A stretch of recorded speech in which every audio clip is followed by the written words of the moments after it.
দর্শক আপনাদের সবাইকে স্বাগত জানাচ্ছি চ্যানেল 24 এর সাপ্তাহিক বিভাগীয় খবরে। ভিন্ন রকম সব সংবাদ নিয়ে আমাদের এই আয়োজন আপনাদের জন্য। আজকে আপনাদের জানানোর চেষ্টা করব বরিশাল বিভাগের সব জেলাগুলোর খবর এবং পুরো আয়োজন জুড়ে আমি শরীফুল হক সাথে আছি। আয়োজনের শুরুতেই আজকে আপনাদের নিয়ে যাব মানুষ বিক্রির এক হাটে। নানা রকম হাটের কথা তো আপনারা শুনেছেনই, কিন্তু হাটে মানুষ কিভাবে বিক্রি হয় ঠিক এই কাণ্ডটি চলছে গত 50 বছর ধরে এই হাটে। প্রতিদিন কাক ডাকা ভোরে নিম্নজীবী বা শ্রমজীবী মানুষেরা এখানে ছুটে আসেন কাজ পাওয়ার আশায়। ঝালকাঠি শহরের সাধনার মোড় এলাকায় প্রায় 50 বছর যাবৎ প্রতিদিন বসছে শ্রমিক বিক্রির হাট। প্রতিদিন কাক ডাকা ভোরে বিভিন্ন এলাকা থেকে শ্রমিকরা এখানে আসে এবং যারা আশেপাশের কন্ট্রাক্টর আছে অথবা বিভিন্ন মালিক আছে তারা এখানে আসেন এবং এই শ্রমিকদের তারা কিনে নিয়ে যান এবং সকাল 8টা বা 9টা থেকে তাদের কাজ করান এবং সন্ধ্যার পরে তাদের সন্ধ্যার দিকে বা বিকেলবেলা তাদের ছেড়ে দেন। তো শ্রমিকরা বলছে যে আসলে আগে যে পরিমাণ তাদের কাজের চাপ ছিল বর্তমানে সেই কাজের চাপ নেই। এর কারণ তারা বলছে যে দেশের যে সার্বিক পরিস্থিতি সেই পরিস্থিতির কারণে আসলে অনেক কন্ট্রাক্টর বা অনেক মানুষের কাজ বন্ধ আছে, যে কারণে তাদের কাজ কমে গেছে। আমি চেষ্টা করব একজন শ্রমজীবী মানুষের সাথে কথা বলতে। আমি একটু আপনার সাথে কথা বলতে চাই। আচ্ছা, আপনি যে এখানে আসেন, আপনি মানে কতদিন যাবত আসেন এবং আপনি কি কাজ করেন? আমি একজন রাজমিস্ত্রি, কিন্তু এখানে আসি কাজের উদ্দেশ্যে, কিন্তু কাজ হয় না। বর্তমানে দেশের অবস্থা খুবই খারাপ এবং কাজের জন্য আসছে আবার ফেরত যাইতে হয় অনেক মানুষের। কিন্তু এখানে কাজকর্ম আগে ছিল, বিগত 50 বছর তোমার এখানে কাজ চলতো, কিন্তু এখন তৎকালীন কোনো কাজ চলে না। প্রায় 1 মাসেরও বেশি তোমার কাজ বন্ধ। কোনো লেবার শ্রমিক আসিয়া নেয় না যে কাজ করামু, আমরা আসছে ফেরত যাই। কিন্তু আমাদের খুব এখন কঠিন অবস্থা। আহারের জন্য কাজে বাইরেই, কিন্তু আহার জোটে না। এই ধন্যবাদ। আপনি যেভাবে শুনছিলেন আসলে এই শ্রমজীবী মানুষ বলছিলেন যে আসলে প্রতিদিনই তারা আসেন এবং অনেকদিন কাজ হয় এবং অনেকদিন কাজ হয় না। তারা বলছিলেন যে আসলে যেদিন কাজ হয় তারা আসলে পরিবারের জন্য তারা বাজার করে বাড়িতে নিয়ে যেতে পারেন এবং যেদিন কাজ না হয় সেদিন তাদের খালি হাতেই কিন্তু আসলে ফিরে যেতে হয়। এখানে কিন্তু ওই যারা শ্রমজীবী মানুষ রয়েছেন তারা অনেকেই আছেন যারা কেউ ব্যাগ হাতে রয়েছে, কেউ কোদাল হাতে রয়েছে, তারা কাজের জন্য আসলে অপেক্ষা করছেন। কিন্তু কেউ আসেন, এসে কাউকে নিয়ে যান, আবার কেউ এখানে অপেক্ষা করেন, সারাদিন অপেক্ষা করেও চলে যান, কিন্তু কাজ পাচ্ছেন না। এখানে যারা আসেন তাদের মধ্যে রাজমিস্ত্রি, কাঠ মিস্ত্রি, ঢালাই মিস্ত্রি সহ দৈনন্দিন জীবনে যে কাজ কাম করার জন্য যেসব মানুষ দরকার সেই সব মানুষই কিন্তু আসলে এখানে পাওয়া যায়। তো আসলে এখানের মানুষ আসলে যারা রয়েছেন তারা আসলে সবাই নিম্ন আয়ের মানুষ এখানে আসেন এবং প্রতিদিন আসলে কাজের আশায় এখানে আসেন এবং অপেক্ষা করেন। আসলে এই যে হাটটি রয়েছে সাধনার মোড়ে ঝালকাঠির, এই সাধনার মোড়ে এই হাটটি এই কারণেই আসলে শ্রমিক বিক্রির হাট অথবা শ্রম বিক্রির হাট নামেই পরিচিত। তো এখানে প্রতিদিন প্রায় 50 থেকে 60 জন বিভিন্ন প্রকৃতির লেবার শ্রেণীর লোক তারা আসেন কাজের জন্য। তো এই ছিল আমার কাছে ঝালকাঠি থেকে সর্বশেষ। ইলিশের মৌসুমটা ভরা হলেও দাম কিন্তু বেশ চড়া, আর এতে করে ভোজন রসিক বাঙালির পাতে ইলিশ ওঠাই যেন দুষ্কর। তার উপর সামনেই দুর্গাপুজো, কিন্তু এত ভরা মৌসুমে ইলিশের এত দাম কেন? চলুন দর্শক, আজকে আপনাদের ভোলার ইলিশের বাজার ঘুরিয়ে নিয়ে আসি। কেন দাম বা কেমন ইলিশ পাওয়া যাচ্ছে দেখে আসি। আমি এই মুহূর্তে আছি ভোলার কিচেন মার্কেটে, মাছের বাজারে। আপনি জানেন যে ইলিশের দাম নিয়ে সবার মধ্যে একটা মিশ্র প্রতিক্রিয়া সৃষ্টি হয়েছে। বছর জুড়েই কিন্তু ইলিশের দাম একরকম চড়া থাকে। নতুন করে ইলিশ মাছ রপ্তানির খবরে এর দাম কিন্তু কয়েক গুণ বেড়ে গেছে। আমরা যেটি দেখেছি ভোলার বাজারে, যেই মাছটি আসলে আগে এই যে কেজি ওজনের যে মাছটি যেটি আগে বিক্রি হতো 1700 থেকে 1800 টাকা, সেই মাছটি কিন্তু এখন দাম হাঁকানো হচ্ছে 2200 থেকে 2500 টাকা পর্যন্ত। আমরা জানতে চাই আসলে এই মাছের দামটি আসলে কেন বেশি বলছেন মূলত বিক্রেতারা, সেটি একটু জানবো। বাজারে ইলিশের প্রচুর চাহিদা, কিন্তু আমরা কিনতে পারি না। ওই ঢাকার ফাটি আছে, বরিশালের ফাটি আছে, আরও বিভিন্ন জায়গার ফাটি আছে, ওরা দাম বেশি দিয়ে নিয়ে যায়। তা আমরা কি গাড়িতে না পড়বো, আমরাও বাড়ি মাছ কিনতে হয়, এই জন্য আর কি দামটা বেশি। আগে আমরা এই মাছটা বিক্রি করতাম আপনার 1 কেজি 240 গ্রাম। এই মাছটা আমাদের টোটাল দাম হয়তো 1800 থেকে 1700। এখন আমাদের এই মাছটা গাড়ে কিনা পরে 2200 থেকে 2300 টাকা। এই কারণে মাছের দাম বাড়তি। দামের কথা বলছিলেন যে আসলে কেন বেশি, আপনারা জানেন যে ভোলা জেলায় প্রায় দেশে প্রায় 30 থেকে 34% মাছ কিন্তু এই জেলায় উৎপন্ন হয়, এটি মৎস্য বিভাগের তথ্য অনুযায়ী। এবং সেই মাছগুলোই কিন্তু ভোলা থেকে চাঁদপুর, বরিশাল, কুমিল্লা, চট্টগ্রাম পর্যন্ত এখানকার মাছ কিন্তু যেয়ে থাকে এবং সেই মাছগুলোই কিন্তু পরবর্তীতে ঢাকা সহ দেশের বাইরেও রপ্তানি করা হয়। সেই কারণেই কিন্তু ইলিশের দামটা কিছুটা বেশি। আমরা যেটি বাজার ঘুরে দেখতে পেয়েছি যে যেই মাছগুলো আগে কেজি ওজনের যে মাছগুলো সেগুলো বিক্রি হতো 1700 থেকে 1900, সেই মাছটি এখন 2200 এমনকি 2500 টাকা পর্যন্ত যাচ্ছে। নদীতে মাছ সংখ্যা অনেকই কম, এর ভিতরে আবার মাছ চালানোর ভারতে পাচার করার জন্য একটা সিদ্ধান্ত হয়েছে, এই জন্য তো মাছের দাম অনেকটাই চড়া এবং মাছের দাম চড়ার কারণে গাড়ি মাছ বিক্রি হয় অনেক দামে, এই জন্য বাজারে ক্রেতারা মাছ কিনতে হিমশিম খাইতেছে। ক্রেতাদের মধ্যে কিন্তু তারা মিশ্র প্রতিক্রিয়া সৃষ্টি হয়েছে। তারা বলছেন বাজার মনিটরিং করা কিংবা দাম নিয়ন্ত্রণ না থাকলে কিন্তু এই যে ভোজন রসিক যে বাঙালি তাদের পাতে কিন্তু এই ইলিশ ওটা একরকম দুষ্কর হয়ে পড়ছে। আপনারা জানেন যে একদিকে মাছ ভারতে রপ্তানি করা প্রায় যে ঘোষণা দিয়েছে সরকার, প্রায় 3000 টন ঘোষণা দিয়েছে, অন্যদিকে সামনে পুজো আসছে, সেই ক্ষেত্রে কিন্তু বাজারের দাম কিন্তু প্রতিনিয়ত বাড়ছে এবং এটি কিন্তু ক্রয় সীমার বাইরে যাচ্ছে। আমরা একটু ক্রেতাদের কথা শুনতে চাই। ইলিশ মাছ তো কিনতে আসলেন, দাম কেমন দেখছেন? আসলে বেশি হওয়াতে আপনাদের কি ধরনের সমস্যা হচ্ছে? ইলিশ মাছ আসলে আমাদের নাগালের বাইরে চলে গেছে, আর এটা এখন রাজকীয় হয়ে গেছে, আমরা চাইলেও কিনতে পারতেছি না। সকালে আমি জিজ্ঞাসা করলাম আপনার 1 কেজির ইলিশ 1800 টাকা কেজি, যা আমাদের পক্ষে কেনা সম্ভব না, যেখানে 1 কেজি গরুর গোশ 700 750 টাকা। আমাদের আসলে বাজার মনিটরিংটা খুব জরুরি, কারণ হচ্ছে আমরা যে বাইরে রপ্তানি করছি, যে আমাদের উচিত আগে দেশের মানুষের চাহিদা মিটিয়ে তারপরে বাইরে দেয়া, তা না হলে আমরা এই যে একটা 1 কেজি ইলিশ মাছ আমরা 1700-1800 টাকাতে কিনছি, এতে করে আমাদের যারা মধ্যবিত্ত আছে তারা কিন্তু ইলিশ মাছ খেতে পারে না, আমরা নিজেরাই তো বড় ইলিশ মাছ খেতে পারছি।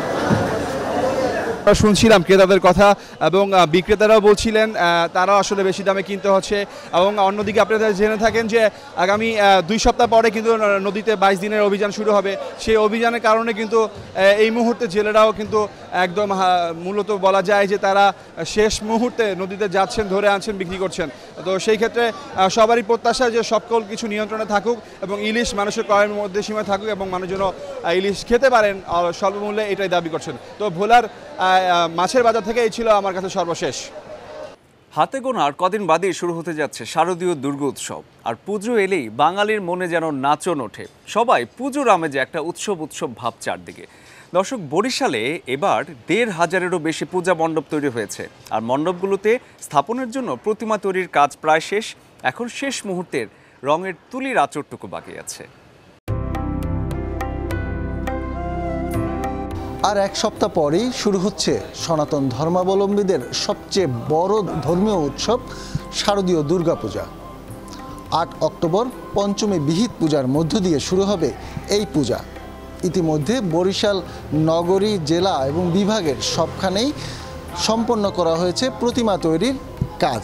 মাটির কাজ ইতিমধ্যে শুরু হয়েছে, এখন বাকি রয়েছে রঙের কাজ। মূলত মাটির যে কাজগুলো রয়েছে সেই কাজে যে শুকানোর যে পালাটি রয়েছে, মূলত সেই শুকানোর পালার জন্য তারা অপেক্ষা করছেন। এবং এখানে যারা এসছেন তাদের সাথে আমাদের কথা হয়েছে, তারা জানিয়েছেন যে সেই দিনগুলো যেগুলো তারা আগে ফেলে এসেছেন, বিশেষ করে বয়োজ্যেষ্ঠ যারা রয়েছেন তারা কিন্তু বলছেন যে আগে যেমন সব পরিবারের সব সদস্যরা এক জায়গায় চলে আসতো, নানান এলাকার মানুষ এক জায়গায় এসে সেই আনন্দগুলো কিন্তু তারা করতেন, সেগুলো তারা এখন আসলে সেই বিষয়গুলো মনে পড়লে তারা স্মৃতিকাতর হয়ে পড়েন।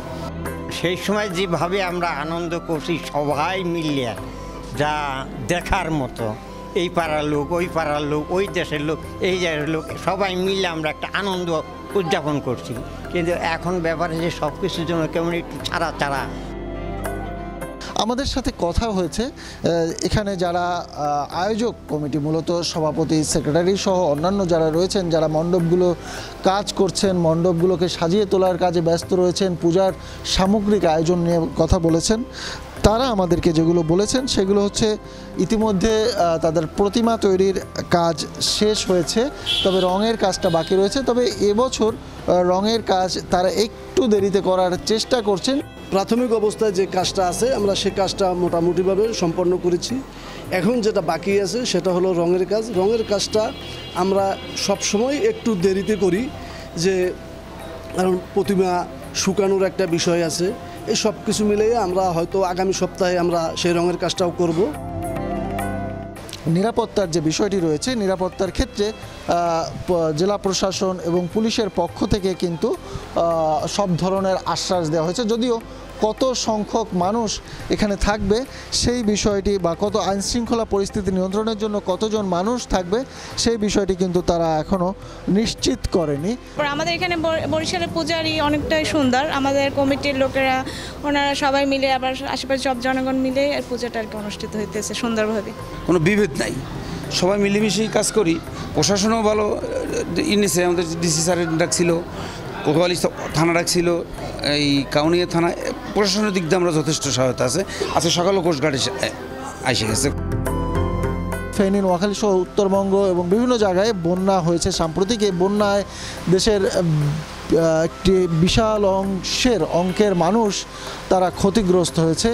তাদের দুর্দশায় রেখে এই আয়োজনে তারা উৎসব করবেন, সেইখান থেকে কিন্তু তারা মানবিকভাবে বিবেচনা করেছেন এবং সেই জন্যও তাদের এই আয়োজন থেকে একটি অংশ বা অঙ্ক বন্যা কবলিতদেরকে দেওয়ার চিন্তাভাবনা তারা করেছেন এবং সেই জন্যই কিন্তু ব্যয় কিছুটা সংকোচন করা হয়েছে। সম্প্রতি একটি বন্যা হয়েছে, আমরা সবাইকে নির্দেশ দিই, আমরা মহানগর পূজা উদযাপন পরিষদ সব মন্দির কমিটিকে নির্দেশনা দিয়েছে যে তারা তাদের বাজেট কমিয়ে তারা একটা ফান্ড তৈরি করে বন্যা কবলিত দুর্গত এলাকায় পৌঁছে দেবে মহানগর পূজা উদযাপন পরিষদের মাধ্যমে। বরিশাল বিভাগে আমাদের জানা মতে ১৫০০-এর বেশি পূজা মণ্ডপে এবছর দুর্গাপূজার আয়োজন করা হয়েছে, যার ভিতরে বরিশাল জেলাতেই রয়েছে ৬৫০ এবং বরিশাল মহানগরীতে রয়েছে অর্ধশতাধিক। আগামী ১৩ অক্টোবর প্রতিমা বিসর্জনের মধ্য দিয়ে শেষ হবে এই শারদীয় দুর্গোৎসব। সে পর্যন্ত সবাই যেন নির্বিঘ্নে উৎসবমুখর পরিবেশে এই পূজা উদযাপন করতে পারে, সেটিই সকলের আশা। কাউসার হোসেন রানা, চ্যানেল 24, বরিশাল। কোনো ধরনের ভোগান্তি নেই, কোনো অনিয়মও নেই। যেসব রোগীরা হাসপাতালে আসছেন সেবা নিতে খুব সহজেই তারা সেবা পাচ্ছেন। ডিজিটাল অটোমেশন পদ্ধতির মাধ্যমে বরগুনা জেনারেল হাসপাতালে এই সুবিধা চালু হয়েছে, আর কর্তৃপক্ষ আশা করছে এই সেবার মাধ্যমে রোগীদের খুব কাছাকাছি স্বাস্থ্যসেবা পৌঁছে দেওয়া যাবে।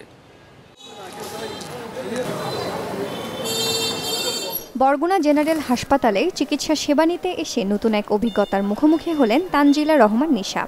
যে হাসপাতালে চিকিৎসা নিতে আসা রোগীদের ভোগান্তির শেষ ছিল না, আজ সেই একই হাসপাতালে কাজ হচ্ছে ডিজিটাল অটোমেশন পদ্ধতিতে।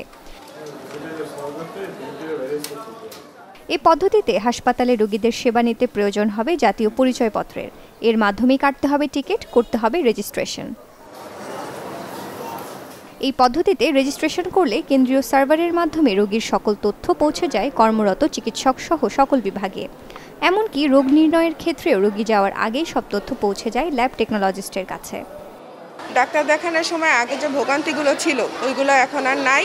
এখন এই জায়গায় ভোটার আইডি কার্ডের মাধ্যমে অনলাইনে রেজিস্ট্রেশন করার পর তারপর সব জায়গায় আর কি ডাক্তার দেখে। আর রেজিস্ট্রেশন এই জায়গায় আমি আসার পর প্রথমে রেজিস্ট্রেশন করাইছি। রেজিস্ট্রেশন করানোর পর আমার ভোটার আইডি কার্ডের নিয়ে তারপর স্লিপ নিয়ে আমি ডাক্তারের কাছে গেছি, পর ডাক্তার আমার ট্রিটমেন্ট করছে। বাংলাদেশে যে ডিজিটাল আইন চালু হয়েছে সরকারের ব্যবস্থায়, এই উন্নয়নের সুবিধা এখন আমরাও পাইতেছি, এই উপলব্ধি এখন আমরা করতেছি। হসপিটালে এখন সবই ডিজিটাল পর্যায়ে হয়েছে। অটোমেশন পদ্ধতির সাথে এখনো পরিচিত হতে পারছে না সেবা নিতে আসা অনেক রোগী। অনেকে প্রক্রিয়াটিকে জটিল হিসেবেও দেখছেন। এ বিষয়ে হাসপাতাল কর্তৃপক্ষ জানায়, রোগীদের কাছে ডিজিটাল অটোমেশন পদ্ধতিটি এখনো পরিষ্কার নয়, তাই প্রক্রিয়াটি পুরোপুরি বাস্তবায়ন করা যাচ্ছে না।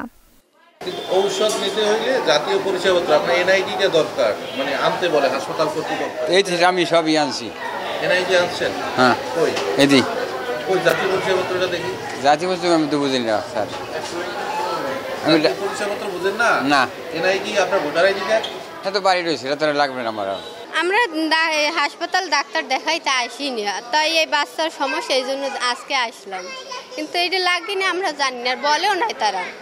সেটা হচ্ছে আমাদের জনশক্তি, আমাদের এর পিছনে যে ধরনের দক্ষ এবং ইকুইপমেন্ট থাকা দরকার, যে ধরনের জনবল দরকার, সেটার অভাব আছে এখনও। আর ডাক্তারদের সংকট আছে, কেননা একটা অটোমেশনের পুরোপুরি প্রেসক্রিপশন কম্পিউটারাইজ করে সেটাকে সার্ভারে দেওয়ার জন্য যে সময় লাগে, তাতে একটা রোগীর পিছনে অনেক সময় চলে যায়।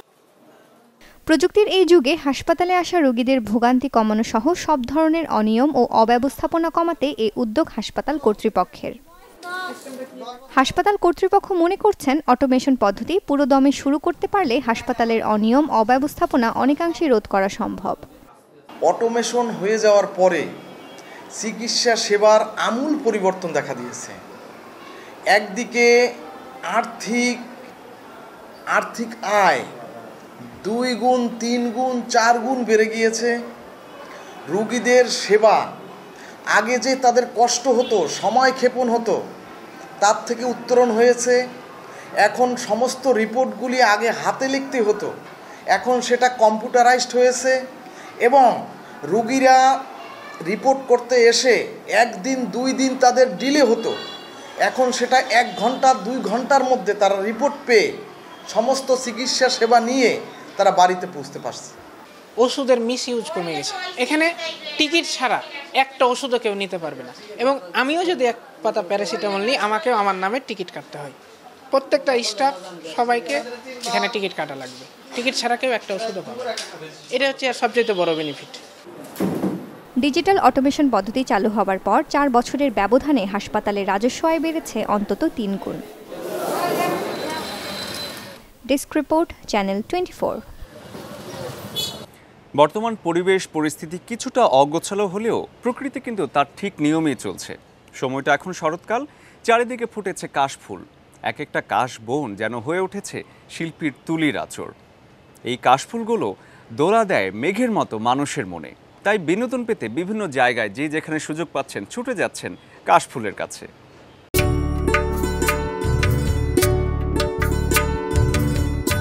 শরৎ মানেই নদীর তীরে স্নিগ্ধ সাদা কাশবন, দিগন্ত বিস্তৃত প্রান্তরে শুভ্র কাশফুলের সাথে তুলার মতো ভাসমান সাদা মেঘের ভেলার মিতালি যেন শরতের জানান দেয়। এই অপরূপ সৌন্দর্য পুলকিত করে না এমন মানুষ খুঁজে পাওয়া দায়।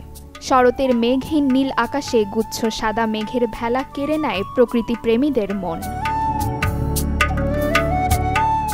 পটুয়াখালীতে এমনই শত শত প্রকৃতিপ্রেমীরা মজেছেন কাশফুলের সৌন্দর্যে।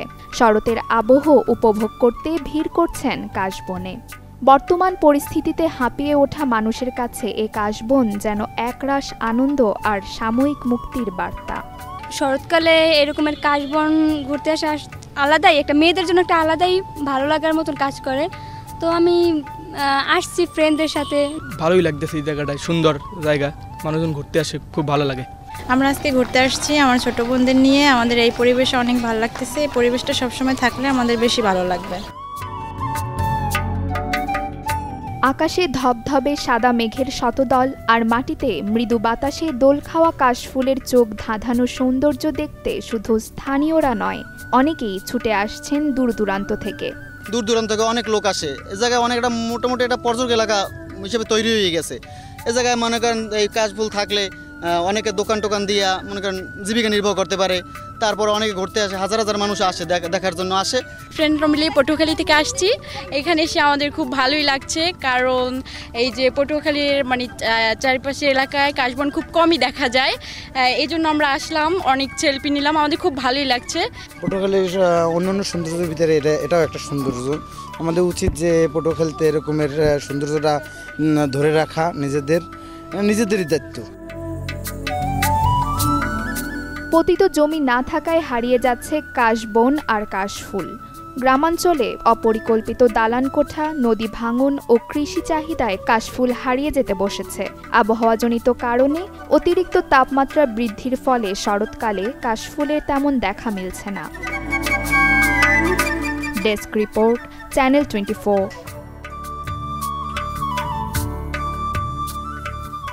দর্শক, এই ছিল আমাদের সাপ্তাহিক আয়োজন বিভাগীয় খবরে। ভিন্ন রকম সব সংবাদ এবং সেই সব সংবাদের স্বাদ নিয়ে আবারও হাজির হয়ে যাব। ততদিন ভালো থাকুন, সুস্থ থাকুন।